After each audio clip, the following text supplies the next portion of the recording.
हाँ तो बच्चों चैप्टर क्वाड्रिलेटरल है, इसका हम एग्जाम्पल 1 कर रहे हैं according to new NCERT, class 9th new NCERT, chapter quadrilateral का एग्जाम्पल 1। वो क्या कह रहा है, so that each angle of rectangle is a right angle. ठीक है, हमें क्या प्रूव करना है इसमें कि रेक्टेंगल का हर एक एंगल 90 डिग्री का होता है। ये प्रूफ करना है कि हर एक एंगल क्या होता है 90 डिग्री का। ये भी 90 डिग्री, ये भी 90 डिग्री, ये भी 90 डिग्री, ये भी 90 डिग्री। अगर आपको ये बात प्रूव करनी है तो सबसे पहले आपको ये समझना होगा कि रेक्टेंगल क्या होता है। रेक्टेंगल एक ऐसा पैरेललोग्राम है जिसके अंदर कोई एक एंगल क्या होता है, राइट एंगल होता है। अगर आप एक एंगल राइट एंगल लेके चलेंगे तो बाकी एंगल को आप राइट एंगल प्रूव कर सकते हैं, यानी 90 डिग्री प्रूव कर सकते हैं। वो कैसे कर सकते हैं, उस तरीके से कि आपको दिया क्या है इसके हिसाब से।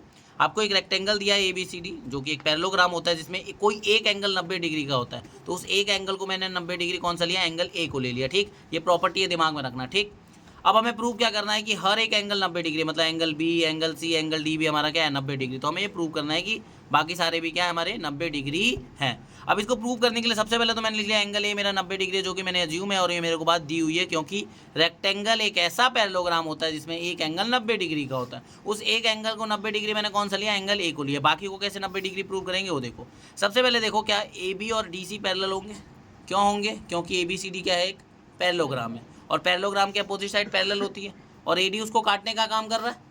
ठीक है, कर रहा है। अगर ये पैरेलल लाइन है और इसको ये कट कर रहा है तो उसके हिसाब से ये एंगल A और एंगल D का जो सम है वो क्या होगा हमारा 180 डिग्री होगा, क्योंकि ये दोनों को इंटीरियर है और को इंटीरियर का सम कितना होता है 180 डिग्री। तो ये को इंटीरियर तो हमने यहाँ पर लगा दिया A + D = 180 डिग्री, को इंटीरियर एंगल्स मेंशन कर दिए।